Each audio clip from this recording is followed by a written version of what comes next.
రోజులు బాగానే పెడుతున్నా.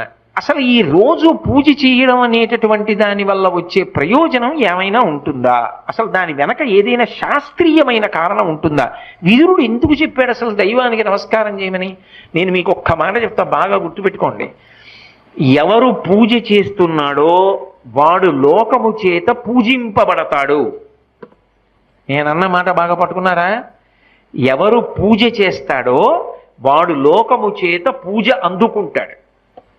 అదేమిటండి మీరన్న మాట మాకు బాగా అర్థం కాలేదు, మీరేదో అన్నారు బాగుండదని అన్నాం అంతే అంటారా? మీకు వివరణ చేసే ప్రయత్నం చేస్తా. పూజ అంటే ఏమిటి? పొద్దున్నే దేవుడి దగ్గరికి వెళ్ళో దీపం పెడుతున్నా. ఎందుకు? ఎవరు భగవంతుడు?